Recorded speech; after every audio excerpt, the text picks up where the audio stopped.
Praise to the lord. ఈరోజు దేవుడు మనకి ఇచ్చినటువంటి వాగ్దానం ఏంటంటే 1 సమూయేలు గ్రంథము 16వ అధ్యాయము 7వ వచనం. మనుష్యులు పైరూపమును లక్ష్యపెట్టుదురు గాని యెహోవా హృదయమును లక్ష్యపెట్టును. ఆమేన్. మనుషులు పైరూపమును చూసి నిన్ను ఎన్నిక లేని వ్యక్తిగా చూస్తూ ఉన్నారా? నీ చర్మపు రంగును బట్టి నిన్ను నలుగురిలో తక్కువగా చూస్తూ ఉన్నారా? నీకున్న తెలివిని బట్టి, నీకున్న జ్ఞానాన్ని బట్టి వాళ్ళు నిన్ను తక్కువగా అంచనా వేస్తూ ఉన్నారా? నీవు ధరించే దుస్తులను బట్టి కానీ, నువ్వు ఉంటున్న ఇంటిని బట్టి కానీ నిన్ను చులకనగా చూస్తూ ఉన్నారా? నువ్వు నివసిస్తూ ఉన్న ప్రాంతాన్ని బట్టి హేళన చేస్తూ ఉన్నారా? నీ కాళ్ళు చేతులకున్న లోపాన్ని బట్టి వాళ్ళు తక్కువగా చేసి మాట్లాడుతూ ఉన్నారా? నీ చుట్టూ ఉన్న ప్రజలు నీ పైరూపమును బట్టి, నువ్వు కోల్పోయిన వాటిని బట్టి, నీకు లేని వాటిని బట్టి నిన్ను చులకనగా చూస్తూ, హేళన చేస్తూ, ఎన్నిక లేని వ్యక్తిగా వాళ్ళు నిన్ను చూస్తూ ఉంటే వారి గురించి నువ్వు దిగులు పడవద్దు, వారికి నువ్వు భయపడవద్దు, వాళ్ళ వల్ల కలిగిన అవమానమును బట్టి నువ్వు దుఃఖించవద్దు. ఎందుకంటే వారందరూ నీ పైరూపమును చూస్తూ ఉన్నారేమో కానీ నీ దేవుడు నీ హృదయాన్ని చూస్తూ ఉన్నాడు. నీ హృదయ యథార్థతను బట్టి దేవుడు నిన్ను ఎగతాళి చేసేవాళ్ళు, నేను అవమానించే వాళ్ళకంటే కూడా ఒక ఉన్నతమైన స్థితిలో ఆయన మనల్ని ఉంచబోతూ ఉన్నాడు. మనుషులు ఏదైనా అనుకొని, మనుషులు ఏదైనా మాట్లాడని, మనుషులు ఎంత హేళన చేయని, మనుషులు ఎంత తక్కువగా చూడని, ఎంత సులకన భావంతో చూడని, ఇదిగో వారందరూ నీ పైరూపాన్ని చూసి, నువ్వు కలిగి ఉన్న వాటిని బట్టి, నువ్వు చేస్తున్న వాటిని బట్టి చూస్తూ ఉన్నారేమో కానీ ఇదిగో దేవుడు నీ హృదయాన్ని చూస్తూ ఉన్నాడు. ఆయన వారందరికంటే నేను ఒక ఉన్నతమైన స్థితిలో ఉంచబోతూ ఉన్నాడు. అయితే కొన్నిసార్లు ఇలాంటి ఒక తక్కువ చేసే భావన, చులకనగా చూసే భావన మన బంధువుల నుంచి కానీ, మన స్నేహితుల నుంచి కానీ వస్తుంది. అయితే కొన్నిసార్లు మన కుటుంబంలో నుంచి కూడా వస్తుంది. మన తోబుట్టులు, తల్లి, తండ్రి వీళ్ళందరూ కూడా మనకున్న తెలివిని, జ్ఞానాన్ని గుర్తించరు. మనకున్న టాలెంట్ని వాళ్ళు గుర్తించరు. మనం ఏం చేయగలుగుతామో అనే విషయాన్ని వాళ్ళు గుర్తించరు. ఆ గుర్తించక మనల్ని చాలా చులకనగాను, తక్కువగాను మాట్లాడుతూ ఉంటారు. మన అన్న కంటేనో, మన తమ్ముడు కంటేనో, మన అక్క కంటేనో, మన చెల్లి కంటేనో, ఇంకా మనము తక్కువ వాళ్ళగాను, తెలివి లేని వాళ్ళగాను, జ్ఞానము లేని వాళ్ళగాను, సరైన నిర్ణయాలు తీసుకొని లేని వ్యక్తిగాను వాళ్ళు మనల్ని చూస్తూ ఉంటారు. ఈ సమయంలో మనకి చాలా బాధ కలుగుతూ ఉంటుంది. అట్లాగే మన బంధువులు కూడా మనల్ని, వాళ్ళ పిల్లలేమో తెలివి గల్ల వాళ్ళు అయినట్టు, మనమేమో తెలివి లేనట్టుగా వారు మనల్ని చూస్తూ ఉంటారు. మనము నివసించే ప్రాంతము, మనం ధరించే దుస్తులు, మనం ఉండే ఇల్లు, వీటన్నిటిని బట్టే సమాజంలో మనకి విలువనిస్తూ ఉన్నటువంటి ప్రజల మధ్య మనము జీవిస్తూ ఉన్నాం. నీకు మంచి ఇంట్లో ఉంటేనేమో గౌరవం ఎక్కువ, మంచి దుస్తులు ధరిస్తేనేమో గౌరవం ఎక్కువ. నువ్వు ఆ పాడైపోయినటువంటి కానీ, తక్కువ ధరకు దొరికేటటువంటివి కానీ నువ్వు ధరించి ఉంటే వాటిని బట్టి నిన్ను గౌరవించరు. అయితే దేవుడు నువ్వు ధరించే దుస్తులను బట్టి కాకుండా, నువ్వు ఉండే ఇంటిని బట్టి కాకుండా, నీ హృదయాన్ని బట్టి ఆయన నిన్ను చూస్తూ ఉన్నాడు. ఆ హృదయ యథార్థతను బట్టి, ఆ నీతిని బట్టి, ఆ నిజాయితీని బట్టి ఆయన నిన్ను హెచ్చించబోతూ ఉన్నాడు. కాబట్టి మనుషులు ఏదైనా అనుకొని వాళ్ళకి నువ్వు దిగులు పడొద్దు, వారిని చూసి నువ్వు భయపడొద్దు, వారిని చూసి అవమానపరచబడుతూ ఉన్నానని దుఃఖపడవద్దు. ఎందుకంటే నీ దేవుడు నీ హృదయాన్ని చూస్తాడు. ఆ హృదయంలో ఉన్న యథార్థతను బట్టి దేవుడు నిన్ను ఒక ఉన్నతమైన స్థితిలోకైనా తీసుకొని వెళ్ళబోతూ ఉన్నాడు. దావీదు గారిని ఆయన సొంత తండ్రి కూడా జ్ఞాపకం ఉంచుకునే పరిస్థితి. వీడు తెలివి లేనివాడు, వీడు జ్ఞానము లేనివాడు, వీడంతా ఉపయోగపడేవాడు కాదు, వీడికంటే వీళ్ళ అన్నలు చాలా తెలివి గల వాళ్ళు, అన్ని విషయాల్లో వీళ్ళు బాగా ఉంటారు, వీళ్ళ అన్నలంత తెలివిగా వీళ్ళ అన్నలు చేసినంత పని ఇతను చేయలేడనే భావనలో ఉన్నాడు. దేవుడు సమూయేలుకి, నువ్వు యెష్షయి దగ్గరికి వెళ్ళి అతని కుమారుల్లో ఒకరిని ఆశీర్వదించరా, సౌలుకు బదులు రాజుగా అని చెప్పి దేవుడు సమూయేలుకి చెప్తే, సమూయేలు యెష్షయి దగ్గరికి వెళ్ళి మాట్లాడతాడు. బలి అర్పించిన తర్వాత నీ కుమారులందరిని పిలవమంటే ఆయన అందరిని పిలిపించినప్పుడు పెద్దవాడైనటువంటి ఎలియాబు అక్కడ చూసినప్పుడు, సమూయేలు ఎలియాబుని చూసినప్పుడు సమూయేలు అనుకుంటూ ఉన్నాడు, ఓహో దేవుడు కోరుకున్నది ఇతన్నే కావాలా. ఎందుకంటే అతను మంచి రూపమును, మంచి ఎత్తును, బాగా చూడటానికి చాలా చక్కగా, అందంగా, మంచి ఎత్తులో మంచి ఆహార్యం కలిగి ఉన్నాడు, చూడటానికి చాలా చక్కగా ఉన్నాడు. ఇతన్నే కావాలా దేవుడు కోరుకుందని సమూయేలు అనుకుంటూ ఉన్నాడు. అప్పుడు దేవుడు మాట్లాడుతున్నాడు, అతని రూపమును, అతని యొక్క ఎత్తును లక్ష్య పెట్టకము, నేను అతన్ని కోరుకోలేదు అన్నాడు. సరే అని అతను కోరుకోలేదనగానే మళ్ళీ యెషయా ఏం చేశాడంటే అబీనాదాబు రెండో కుమారుడైనటువంటి అబీనాదాబుని పిలిపించాడు. దేవుడు మళ్ళీ చెప్తాడు ఇతను కూడా కాదు అని. మళ్ళీ షమ్మాని పిలిపించాడు. మూడో కుమారుడు షమ్మాని పిలిపించాడు. అక్కడ షమ్మాను పిలిపించినప్పుడు కూడా దేవుడు ఇతను కూడా నేను కోరుకోలేదు అని చెప్తున్నాడు. ఇంకేం చేశాడంటే యెషయా మొత్తం 7 ఉంటే 7 పిలిపించాడు. 7 ఎవరిని ఆయన కోరుకోలేదు. ఇప్పుడు సమూయేలు అంటా ఉన్నాడు, ఇంక వీళ్ళు 7 ఇంకెవరైనా నీకు కుమారులు ఉన్నారా అని అడిగితే ఎప్పుడు ఆయన అంటున్నాడు కడసారి వాడు ఒకడు ఉన్నాడు. ఇందాకేమన్నాడు 7 కుమారులు అంటే 7 పిలిపించాడు. ఈ 7 ఎవరిని దేవుడు ఎన్నుకోలే. పోనీ వీళ్ళు ఏమన్నా తక్కువ ఎత్తు, చూడటానికి అందంగా లేకపోవటం కానీ, బలిష్టంగా లేకపోవటం కానీ, బలహీనంగా ఉండటం కానీ ఏమీ లేరు. చూడటానికి అందరూ చక్కగానే ఉన్నారు, బలముగానే ఉన్నారు. ఒక విధంగా చెప్పాలంటే మంచిగా యుద్ధం చేయగలిగినటువంటి స్థాయిలో వాళ్ళు ఉన్నారు. ఒక రాజుకి కావాల్సిన పోలికలన్నీ ఉన్నాయి. కానీ దేవుడు వారిని కోరుకోలే. కడసారి వాడు ఉన్నాడంటే మరి అతన్ని పిలిపించు అంటున్నాడు. అతను ఏం చేస్తూ ఉన్నాడంటే గొర్రెలు కాస్తా ఉన్నాడు, అడవిలో తిరుగుతూ ఉంటాడు, గొర్రెలు కాస్తూ ఉంటాడు అని. ఈ తండ్రి అభిప్రాయము ఎట్లా ఉందంటే ఆ యెషయి నీ కుమారుల్లో ఒకరిని ఆశీర్వదించాలి అనినప్పుడు యెషయి ఆలోచించిన విధానం ఏంటంటే ఈ 7 కుమారుల్లో ఆశీర్వదిస్తాడేమో అనుకుంటూ ఉన్నాడు. ముఖ్యంగా ఫస్ట్ ఎలియాబుని పిలిపించాడు కాబట్టి, పెద్ద కుమారుడు కాబట్టి ఆయన పిలిపించాడు, ఈయన్ని ఆశీర్వదిస్తాడు కామలా అని. కానీ అందరికంటే చివరిని వరకు కోరుకున్నాడు దేవుడు. యెషయా ఆలోచించింది ఏంటి? పెద్దవాడు కాకపోతే రెండోవాడు కాకపోతే మూడోవాడు, ఈ 7 ఎవరినో ఒకరిని ఎన్నుకుంటాడు అనే ఆలోచనలో ఉన్నాడు. 8వ వ్యక్తిగా ఉన్నటువంటి దావీదు గురించి తండ్రికి ఆలోచన రాలా. నీ కుమారులందరిని పిలిపించంటే దావీదుని పిలిపించుకుని 7 పిలిపించాడు. 8వ వ్యక్తిగా దావీదు ఉన్నాడు, కానీ దావీదుని లెక్కేయాల తండ్రి లెక్కేయకుండా 7 పిలిపించి ఆయన ముందుకు పంపించాడు. ఎవరిని కోరుకున్నాడు, ఎవరిని అభిషేకిస్తాడు, ఎవరిని ఆశీర్వదించబోతూ ఉన్నాడు అనే విషయము ఇలా 7 ఉందనుకుంటూ ఉన్నాడు యెషయా. నీ కుమారులందరినీ పిలిపించాయి అంటే ఆయన కుమారులు 8 మందిని పిలిపించాలి, 7 పిలిపించాడు, 8వ వ్యక్తిని వదిలేశాడు. మన కుటుంబంలోనైనా, మన తోబుట్టువుల్లోనైనా, మన బంధువుల్లోనైనా ఎవరైనా కూడా ఒకవేళ మనల్ని ఇట్లా చూస్తూ ఉంటే నువ్వు దిగులు పడవద్దు, నువ్వు బాధపడవద్దు, నువ్వు భయపడవద్దు, అవమానపరచబడతా ఉన్నాను దుఃఖపడను వద్దు. ఇలాంటి వారినే దేవుడు ఒక ఉన్నతమైన స్థితిలో ఉంచుతాడు. ఇలాంటి వారిని వాళ్ళందరికీ ఏలికగా ఉంచుతాడు. ఇలాంటి వారిని వాళ్ళందరి మీద అధికారిగా నియమిస్తాడు దేవుడు. ఎన్నిక లేని వ్యక్తిని ఎన్నుకునేటటువంటి దేవుడు. తక్కువగా ఎవరైతే చూడబడుతూ ఉన్నారో వారిని అధికారిగా నియమించేటటువంటి దేవుడు ఆయన. కాబట్టి ఇలాంటి స్థితిలో కానీ మనం ఉంటే దాని గురించి దిగులు పడొద్దు, భయపడొద్దు. ఇప్పుడు ఏమంటున్నాడంటే సరే ఎవరైతే కడసారి వాడు ఉన్నాడో అతన్ని పిలిపించన్నాడు. అతన్ని పిలిపించమని అనినప్పుడు సరే అని తండ్రి అతన్ని పిలిపించాడు. మనం ఒకసారి ఆలోచన చేద్దాం. ఇంటిలో ఉన్నారు వీళ్ళందరూ 7. ఈయన అడవిలో ఉన్నాడు. అతని యొక్క రూపము, అతని యొక్క ధరించినటువంటి దుస్తులు, ఆ జుట్టు కానీ ఆ ముఖము కానీ ఎలా ఉండాలి? ఇక్కడ ఇంటిలో ఉన్నారు, ఆశీర్వదించాలి, అభిషేకించాలని యెషయాకి చెప్పాడు కాబట్టి వాళ్ళు చాలా చక్కగా రెడీ అయ్యి వచ్చి ఉండొచ్చు. ఆయన దగ్గరికి వెళ్తూ ఉన్నాడు కాబట్టి చూడగానే ఆకర్షించాలా, లేదా చూడగానే కోరుకోవాలా, చూడగానే అభిషేకించాలా అనే మంచిగా వీళ్ళు దుస్తులు ధరించటం కానీ, తల దువ్వుకోవటం కానీ, లేదా ముఖాన్ని శుభ్రం చేసుకోవటం కానీ ఇట్లాంటివి జరిగి ఉండొచ్చు. ఎందుకంటే అంత చక్కగా వాళ్ళు ఉన్నారు చూడటానికి. అడవిలో నుంచి వచ్చేటటువంటి వ్యక్తి ఎలా ఉండాలి? గొర్రెలు కాస్తూ అప్పటికప్పుడు తండ్రి పిలుస్తున్నాడని పరిగెత్తుకుంటూ వచ్చినటువంటి కొడుకు ఎలా ఉండాలి? ఒక వ్యక్తి ఎలా ఉండాలి? అతను ధరించినటువంటి దుస్తులు ఎలా ఉండాలి?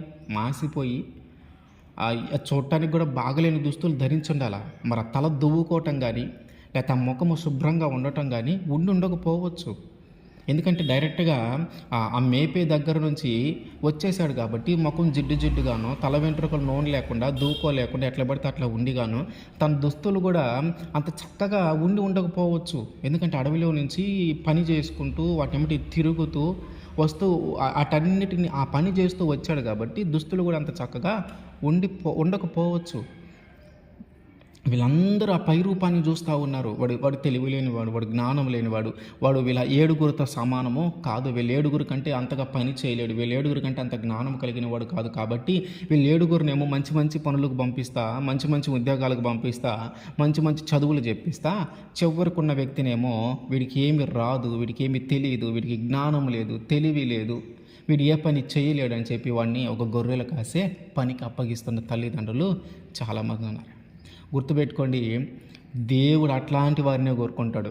నీ కొడుకుల్లో, నీ కూతుర్లో, నీ బంధువుల్లో ఎవరైతే గొప్పగా ఉన్నాడని నువ్వు అనుకుంటా ఉన్నావో, ఈ వీడు భలే మంచి ఉద్యోగం చేస్తున్నాడు, మంచి చదువు చదువుతూ ఉన్నాడు, మంచిగా సెటిల్ అవుతాడు వీడి జీవితంలో అని ఎవరి గురించి అయితే అనుకుంటూ ఉన్నావో వారిని కోరుకోడు దేవుడు.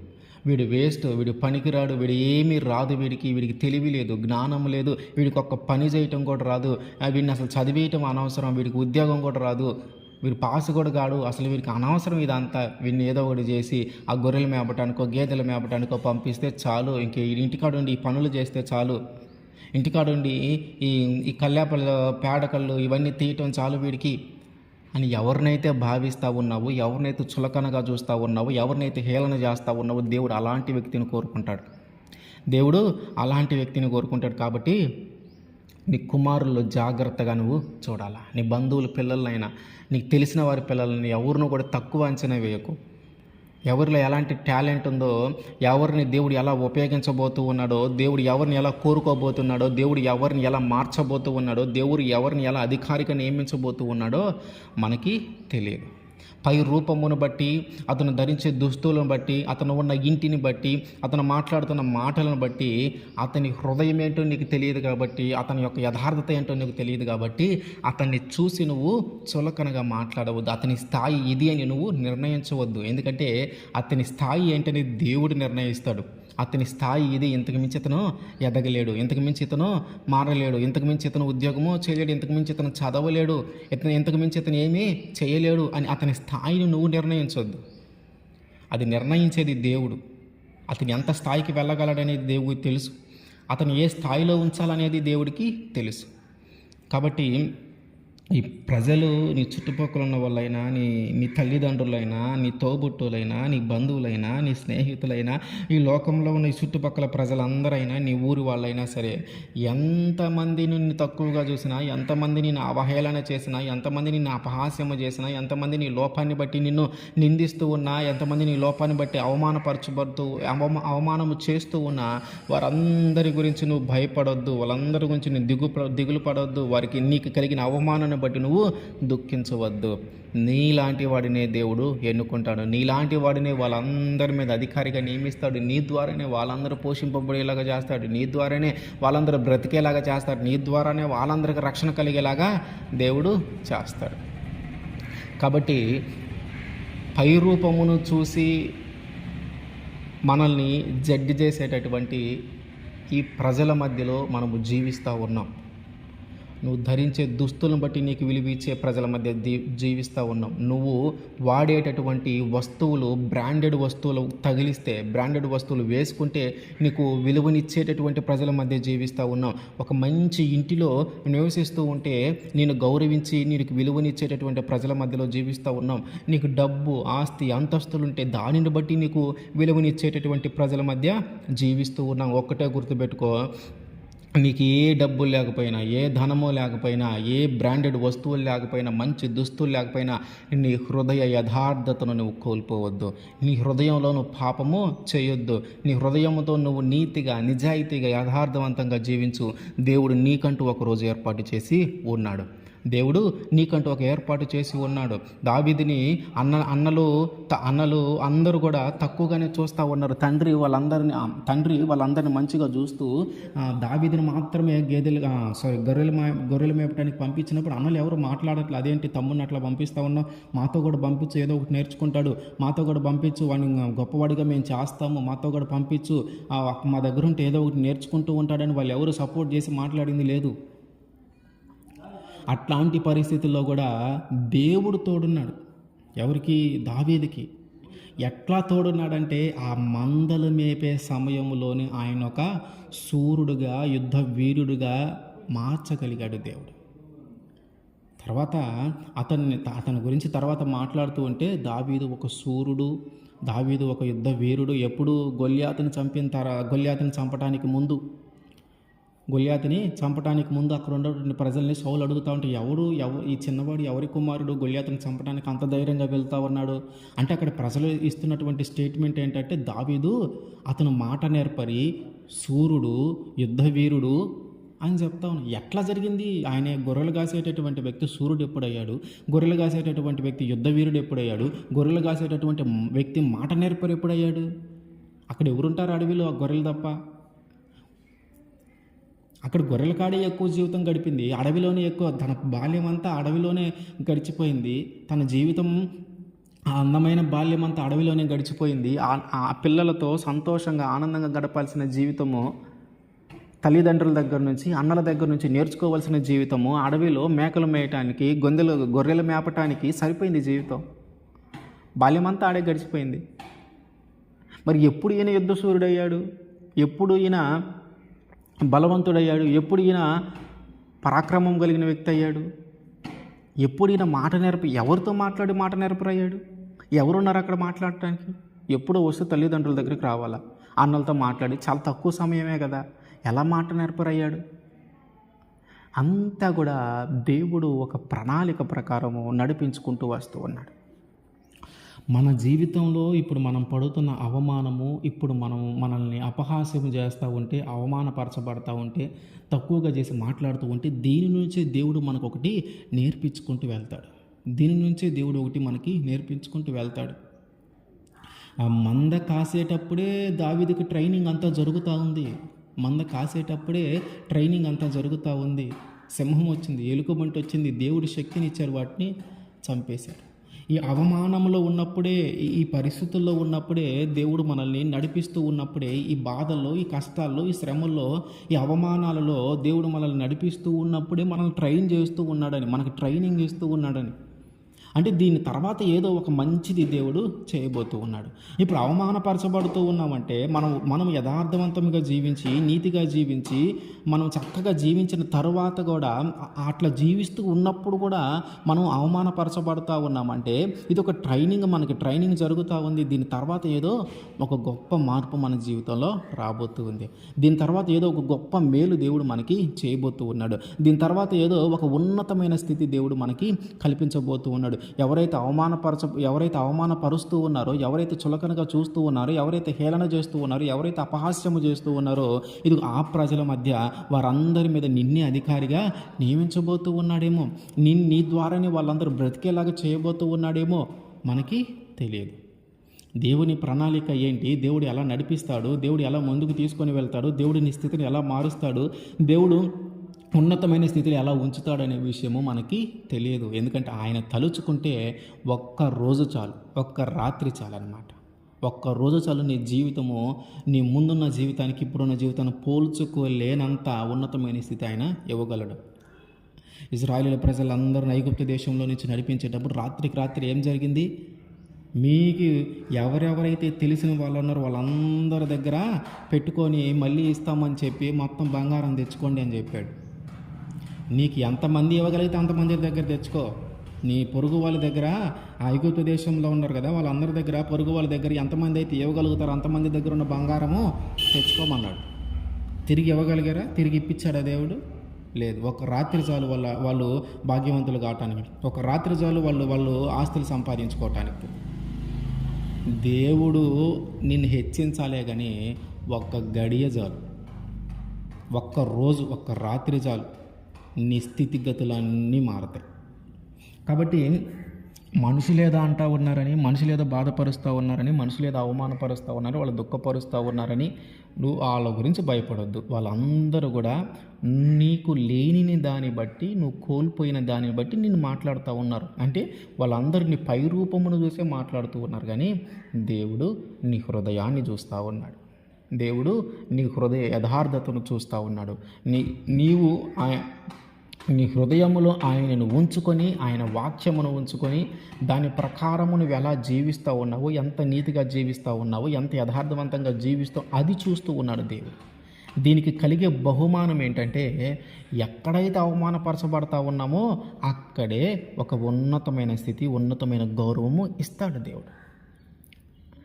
మనము తప్పు చేయకూడదు, పాపం చేయకూడదని మనము ఎంత గట్టిగా నిర్ణయం తీసుకొని ప్రజలందరిలాగా జీవించకుండా ఒక ప్రత్యేకమైన వ్యక్తిగా మనం జీవిస్తూ ఉన్నప్పుడు దీనికి కలిగే బహుమానం ఏంటంటే, ఏ ప్రజల మధ్య అయితే అవమానపరచబడతా ఉన్నావో, ఏ ప్రజలైతే హేళన చేస్తూ ఉన్నారో, ఏ ప్రజలైతే నిన్ను తక్కువగా చేసి మాట్లాడుతూ ఉన్నారో, ఏ ప్రజలైతే నిన్ను చులకన భావంతో చూస్తూ ఉన్నారో అదే ప్రజల మధ్య ఒక ఉన్నతమైన స్థానాన్ని నీకు కల్పిస్తాడు. వాళ్ళందరి గురించి నువ్వు దిగులు పడొద్దు, బాధపడొద్దు, భయపడొద్దు.